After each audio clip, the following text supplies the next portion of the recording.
Professora Tereza Cristina Cerqueira da Graça nos apresenta uma história de família que representa com perfeição a história daqueles grupos sociais mais humildes das camadas médias da sociedade, pobres, que ascendem socialmente através da escola, através do estudo.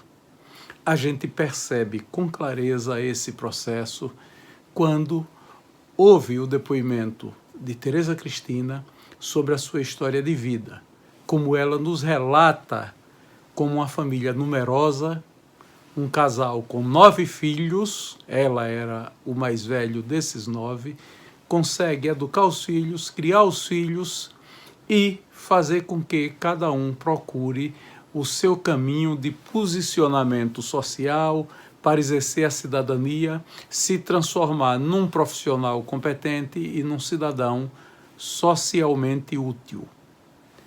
É este o depoimento que a gente vai ouvir agora neste vídeo de memórias. Com a palavra, a professora Tereza Cristina Cerqueira da Graça. Bom, Tereza Cristina Cerqueira da Graça, eu sou de Aracaju, nasci no dia 3 de outubro de 1957, já estou com 63 anos, né? Como eu disse, vou me vacinar amanhã. Sou formada em pedagogia, depois fiz especialização em ciências sociais, mestrado em educação e doutorado em educação. Tanto a especialização, a formação, toda pela UFES, excetuando esse doutorado, que foi um convênio UNIT, PUC do Rio Grande do Sul. Minha mãe chamava-se Maria Ormelinda Cerqueira da Graça, José Alves da Graça. Meus avós paternos, Manuel Lauro Alves, da Graça, e minha avó, Leonor Alves da Graça. Ormezinda Corrêa de Cerqueira, bodegueira do Aribé, e José Corrêa de Cerqueira, policial da penitenciária, lá no Barra América. São do lado de Maruim, os paternos, os dois. E os maternos, Ormezinda e Zé Correia. Zé Correia veio de lá do lado de Gararu, né? Até hoje eu tenho parentes lá. E Ormezinda veio do Sapé, Tapuranga. Eu sou mais velha de 9 irmãos, por parte de pai e mãe, né? 9 irmãos, eu sou a mais velha. Ainda tenho outros, tem um irmão que meu pai teve por fora. Eles casaram, veja, meu pai tinha 16 anos e minha mãe 13. Então eu sou a mais velha de todos, né? Os que vieram, esses por fora vieram depois. Um está com 50 anos e outro é mais novo. Meu pai casou depois que separou da minha mãe e teve esse menino. E quando ele faleceu, meu pai morreu em 79, esse menino tinha 7 dias de nascido. Tereza Cristina, que ele botou em homenagem à mulher, né, de Pedro II. Aí o segundo filho, Anselmo, em homenagem a Anselmo Duarte, ator. Aí meu pai entra na igreja, vira protestante. Aí vem Lucas, Outro? tá? Aí sai da igreja, vem Virgínia. Aí volta para a igreja. Volta para a igreja. Aí vem Zezinho, José Alves, que é o nome dele mesmo. José Alves da Graça Filho, né? Depois vem, sai da igreja. Aí vem Eleonora, uma homenagem às 2 avós. Uma Ormezinda, a outra Leonor, então ficou Eleonora, homenagem às 2. Depois ele volta para a igreja, e vem Paulo César, né? Sai da igreja, vem Marcelo, tá? Paralelo a Paulo, nasceu um outro irmão, Davi. Esse não é filho da minha mãe, mas nasceu paralelo, né? Quando ele volta para a igreja, nessa época de Paulo, ele tinha se desviado. Então, aí ele arrumou uma mulher. E aí, quando volta para a igreja, bota o nome do menino Davi, né? Davi e Paulo. Bom, e o mais novo é Marcelinho. Quando os negócios estavam mal, aí ele chegava em casa, assim, qualquer dia que ele chegasse, aí ele dizia: Ormelinda, tira o short dessas meninas, bote bainha no vestido, bote bainha no seu vestido, que amanhã a gente está na igreja. E assim era. Mamãe ficava a noite todinha tirando as bainhas para ir cuidar os vestidos, escondia os shorts da gente, não podia usar short, ia todo mundo para a igreja. Ali passava 1 ano, 2 no máximo, voltava para a vida mundana. Rua Bahia, exatamente. A casa sempre teve um negócio na frente, né? Na Rua Bahia, trecho da Assembleia de Deus. Hoje é a Top Móveis, que é do meu irmão. Antes era Casas Virgínia. Meu pai sempre trabalhou com negócio, ele sempre foi comerciante, mas dos comércios que ele já atuou, o mais permanente, né, sempre foi no ramo de móveis, movelaria. Então, as Casas Virgínia eram casas de vender móveis, né? Então, a casa era bem recuada, porque tinha um corredor, sempre teve um corredor que você entrava para casa pelo lado, porque a parte da frente, mais ou menos 5 metros, sei lá, por aí, era a lojinha. Bom, nós éramos 3 meninas, né? 3 meninas, a gente dormia num quarto, e os meninos tinham 2 quartos para os meninos, e o quarto deles. Então, era uma casa que tinha 4 quartos. Daquelas casas compridonas, né? Estreita, 5 metros de frente, mas extremamente comprida. O terreno, eu não lembro quanto, mas ainda tinha quartinho no fundo, era bem grande. Sempre teve agregados, toda uma vida teve agregados, seja invernizador, seja marceneiro, seja tomador de conta lá da loja, sempre tinha gente morando com a gente. E por incrível que pareça, meu pai era muito machão, mas muito machista, mas em termos de divisão de tarefa em casa, era assim, era muito dividido. Não tinha esse negócio de menino não poder lavar prato, né? Ele mesmo quando acordava, ele sempre varria o quintal, arrumava o quintal todo, era tarefa dele, do meu pai, né? E a gente dividia, encerar a casa, essas coisas todinhas, era dividido menino e menina. Até porque a diferença entre eu e minhas irmãs é um pouco grande, né? Um é 5 anos, a outra é quase 10 anos. Então, a diferença é grande.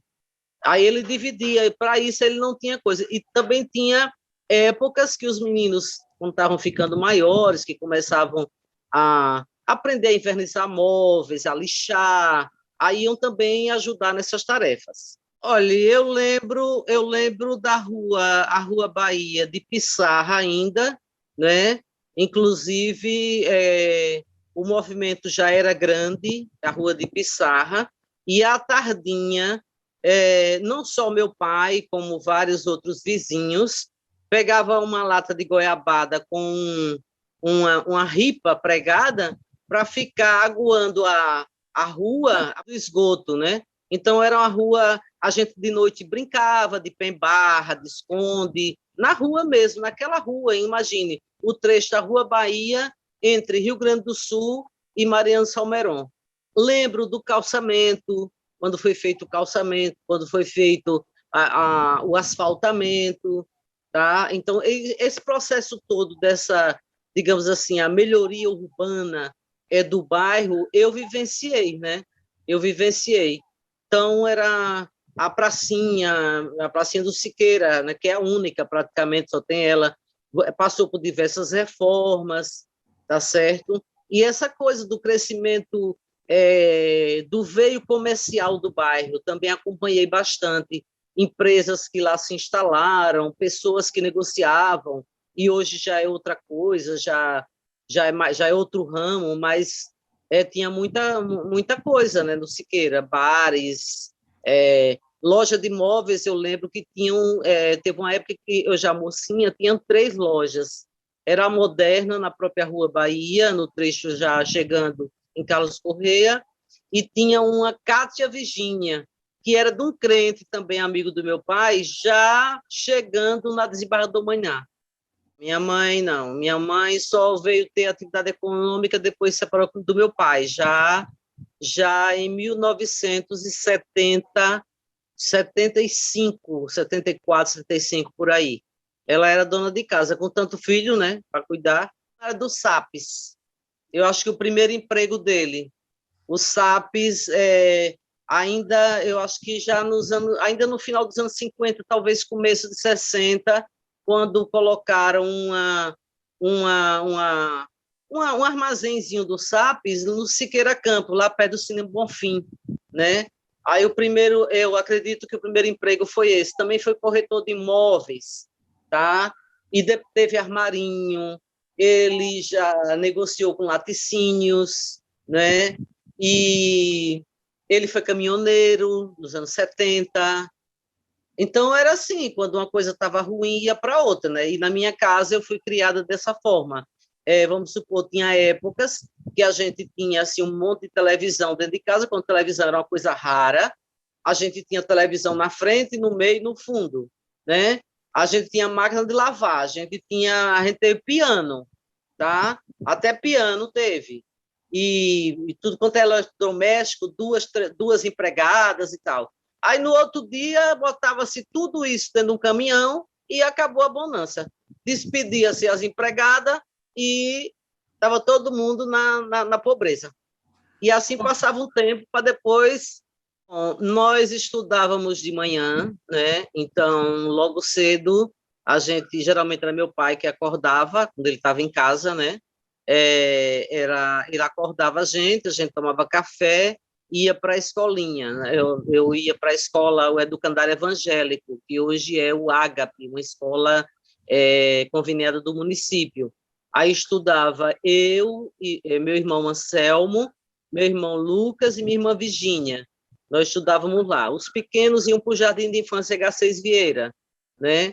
Ou então, às vezes, para a escola metodista também. Alguns já estudaram também já na rua Distrito Federal, se eu não me engano. Então, todo mundo ia para a escola de manhã, tá? Todo mundo ia para a escola de manhã. Acho que era a hora que minha mãe tinha sossego, né? Mas, se bem que sempre tinha um gurizinho novinho, sempre tinha um bebê. E aí ela fazia, né, o almoço, tal. Quando a gente chegava, almoçava, tá? Descansava um pouco e ia fazer as tarefas. Eu lavava os pratos do almoço, deixava a cozinha limpa, o outro irmão ia varrer a cozinha, o outro ia fazer atividade, a tarefa. De noite, a gente tomava café, né? Naquela época, a gente comia cuscuz, batata, né? O que fosse econômico com uma família grande, né? Pão e tal. E a gente brincava um pouco na rua, ou então quem tinha dever também tinha. Geralmente os deveres se fazia de noite cedo, logo depois do café. Aí tinha um tempo para brincar na rua, brincar por ali, e depois dormir. Acho que umas 9 horas a gente já estava dormindo. Acredito que umas 6 horas, viu? Umas 6 horas. Como a gente estudava perto e a gente não precisava de transporte, né? E a gente ia a pé, tá? Se bem que quando meu pai tinha carro bom, como ele teve um Galaxy, a gente ia, todo mundo ficava adulando para ir de Galaxy, para chegar na escola de Galaxy, né? Outras vezes a gente ia de Fobica, ou então de pé. Essa coisa era muito instável. Olha, na maioria das vezes era junto. Na maioria das vezes era junto. Não, podia acontecer de um não ir para a escola, ou, eu não sei, mas a minha lembrança é todo mundo junto, né? Todo mundo junto. Às vezes a mesa ficava posta e um se atrasava no banho, aí o outro queria chegar mais cedo na escola, aí já comia logo ali, mas a mesa estava posta para todo mundo. Café da manhã, vitamina de abacate ou vitamina de banana, ou vitamina de banana com laranja, sem leite, tá? Bom, as vitaminas eram essas, tá? Vitamina, azeite de macaxeira, ou batata doce, ou cuscuz, né? Mas sempre tinha a vitamina. Quando a gente estava de férias ou final de semana, essa vitamina era transferida para 10 da manhã, né? Era era o lanche, a vitamina. Mas quando a gente estava estudando, não, a vitamina fazia parte do café da manhã. Então era isso, pão, né? Eu acho que eu não prestava muita atenção, que sempre fui muito biqueira. Para mim, aquela vitamina ali, um pedacito de pão, para mim estava bom. Aí ficava insistindo para eu comer mais, eu não queria. Até hoje eu não gosto de café da manhã, ninguém me chama. Almoço, carne frita, né? Aqui é a carne de boi guisada, todo mundo gostava, até hoje a gente gosta.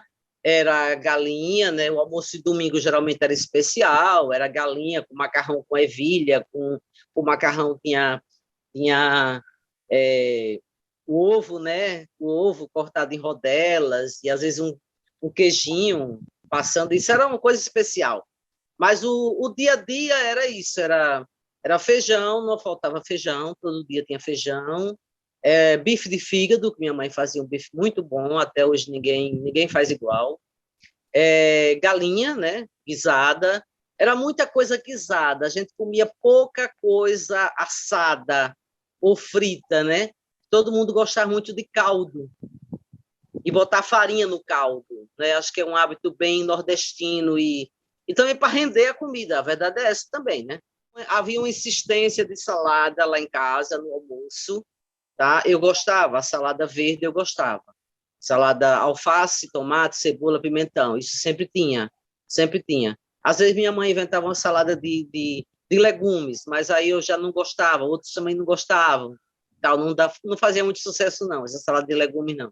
À noite praticamente voltava a ser o cardápio da manhã, né? Era inhame, era macaxeira, era batata, cuscuz. À noite a gente comia bem essas coisas, era melhor comer à noite do que de manhã. De manhã a gente às vezes dava prejuízo, porque todo mundo atacado para ir para a escola tal, mas à noite não, a gente comia direitinho o inhame com manteiga, o inhame com uma carninha de caldo, a batata com leite e açúcar, ai, batata doce amassada, o leite quentinho e açúcar por cima. A gente adorava comer isso. O cuscuz era também era também com leite em cima, açúcar e às vezes ovo, né? Também o ovo. O queijo, quando meu pai estava com laticínio, aí a gente não comia pão com manteiga, era manteiga com pão. Pegava assim o pão, jogava dentro do balde de manteiga. Ai, meu Deus, nem se compara. Meu pai, o tempo todo. Meu pai era uma criatura assim, era um homem muito inteligente, né? Acho que perturbado por conta de um problema que ele passou quando era adolescente, ainda menino, saindo. Ele tinha um primo que eles brincavam muito, né? E, e eles brincando, acho que na casa, não lembro se na casa do primo ou na casa da minha avó mesmo, dos pais dele, né? Eu sei que brincando, pelo menos é o que meus tios contavam, que eles brincando, ele devia ter na faixa de uns 10, entre 10 e 12 anos, né? E aí eles brincando, pegaram uma arma e acabou que meu pai acidentalmente matou o primo, que ele tanto gostava, Eu, da idade nossa, que dele. tragédia na família. Aí isso acho que perturbou muito a cabeça dele, né? Perturbou bastante. Então ele era um cara assim meio bipolar, muito metido a valentão, qualquer coisa ele se irritava, tá? Ele era muito irritável, né? Digamos assim, tá? Mas um sujeito assim inteligente, muito perspicaz para negócio, tá? Muito perspicaz e assim apesar ele era um pouco rude, ignorante com a gente e ao mesmo tempo ele tinha assim muito amor por a gente, porque em qualquer perspectiva que você falasse de uma separação dele da minha mãe, ele queria que a gente ficasse com ele, né? Ele prometia mundos e fundos para a gente ser criado por ele e era muito menino, né? Então era assim, ele era violento com minha mãe, né? E com a gente também. A gente tem, assim, cada um, em maior ou menor medida, guardou muita mágoa, né, dessas coisas, desse comportamento dele. E tinha, assim, coisas afetuosas também, muito afetuosas. Gostava de levar a gente para passear, de trazer a gente para a praia, né? Ficava muito contente em poder dar um presente, né? Dar um presente bom a um filho. Então, tinha essas coisas assim. Minha mãe, acho que ela não teve. Ele também, né? Acho que nenhum dos dois teve tempo de ser jovem, né? De curtir a juventude. Acho que já passaram de uma adolescênciazinha, um começo já para uma responsabilidade de casamento. Minha mãe, ela só tem uma irmã, ela é mais velha, né? Os meus avós tinham uma boa condição financeira, e ela, a mais velha, a outra irmã era 4 anos mais nova. Meus avós fizeram o casamento deles em dezembro, né, de 56, porque ela disse ao empregado da minha avó que estava grávida. Eu só fui nascer em outubro, então eu sou de 11 meses, viu? Eu sou de 11 meses. É, ela era preguiçosinha para estudar, não era no ferrão para estudar. Meu pai não, meu pai já era mais aplicado, né?